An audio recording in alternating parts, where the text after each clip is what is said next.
Assalamualaikum warahmatullahi wabarakatuh.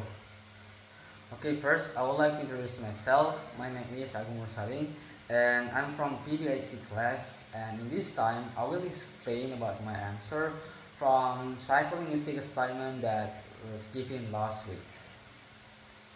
Okay, so without further ado, I will just answer for the first question.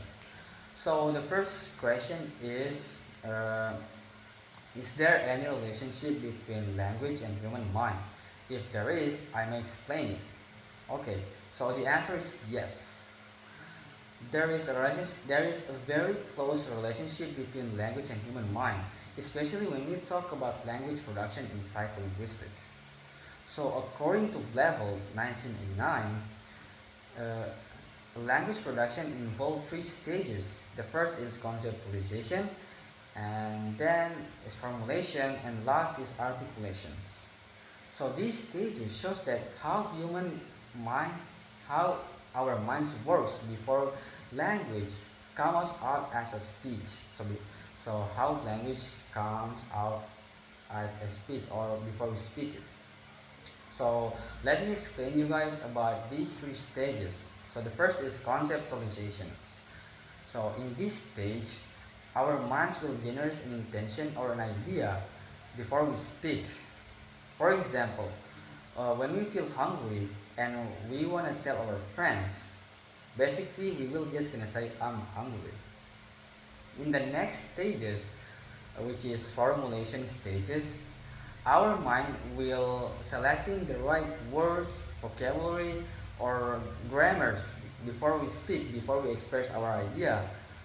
Like the example that I mentioned earlier, when we want to tell our friends that we are hungry, it will feel so weird if we say, I'm sleepy, so I will eat more food.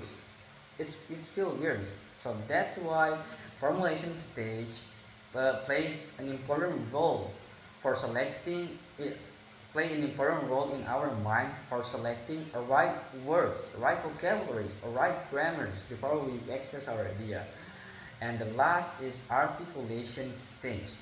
So this stage plays an important role if we already have a right idea in our mind, if the idea is already clear and then we want to speak it. The articulation stage plays this crucial role. So the idea will be spoken out through utterances. Okay, so from these three stages, this proves that our minds plays an important role in creating, organizing, in shaping meaning. As Warren 2013 explained that language production basically or generally begin with the intention in our brains. So without the mind's ability, language couldn't exist. So therefore, the relationship between language and human mind is very close because the mind provides the knowledge that we needed. The mind provides the idea that we needed before we speak, while language acts as the medium when if we want to express our idea while we are in the middle of conversation or when we are communicating. Okay, next question. Question number 2. What do I know about psycholinguistics from online source perspective? Okay, from online source perspective, psycholinguistics can be understood as interdisciplinary field that combines linguistics, psychology, and the cognitive science, focusing on how human acquire, how human produce, how human comprehend, and mentally represent language. So this online perspective or online source from dictionaries or references give us a really general definition that can be easily understood for everyone.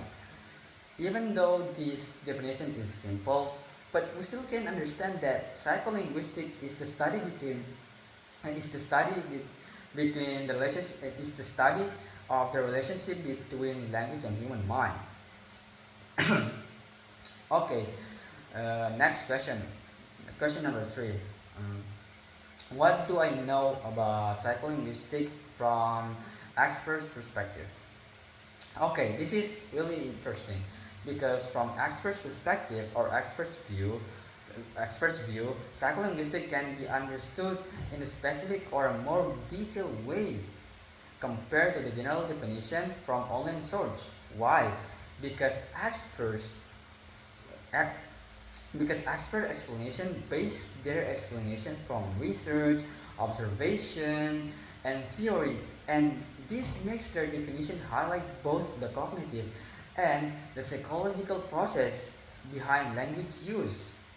For example, like I've read like some of the experts definition uh, from uh, from the book. So there is one expert defining psycholinguistic as the study of the cognitive processes that support how language acquire and use.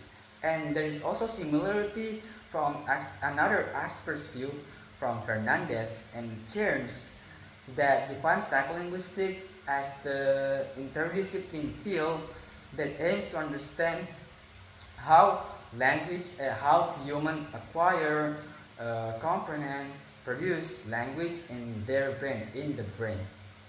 So this expert perspective or expert, uh, so from this expert view, psycholinguistics can be defined as interdisciplinary field that combines linguistic, psychology, and cognitive science to investigate how deeply investigate how language acquire, use, comprehend, and represent them.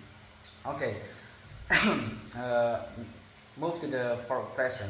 Next question is which which do I which view do I support most between the online perspective or the expert perspective?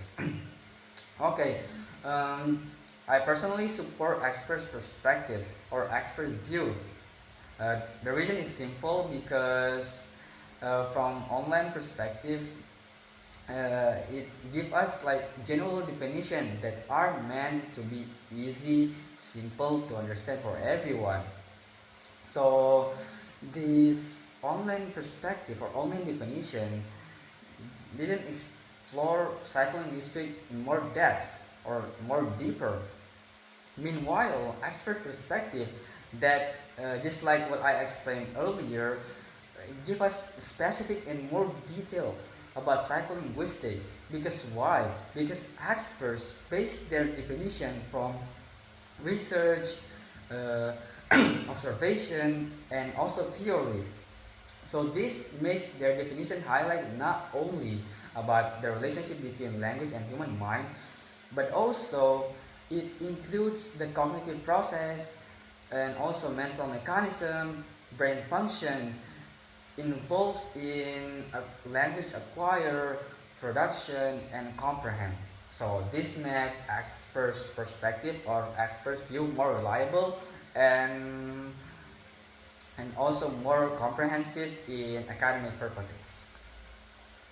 And last question, the fifth question is, to the best of my knowledge, what are the advantages for learning psycholinguistic for the perspective of language teaching and learning? Okay, so to the best of my knowledge, learning psycholinguistic gave us a lot of advantages from the perspective of learning and teaching. The first is it can help teacher to understand how language process. So the teacher will so the teacher will understand about the language process and they can use it to search for the right method to support their students in learning speaking, reading, listening, and writing. And the second is it can help us to understand how people acquire their first and second language. And because of this, it can make us it can make it really useful for designing a right or the effective learning activities. And the third is it can make us more aware for the problem that students may face. For example, the, di- the for example the difficulties and comprehension and production. So if we are learning psycholinguistics, we can easily or we can provide a right method or the right strategy to overcome the student's problem. Okay, so maybe that's all the explanation from me. If there any if there any like misunderstood from what I just say, it's clearly come from myself.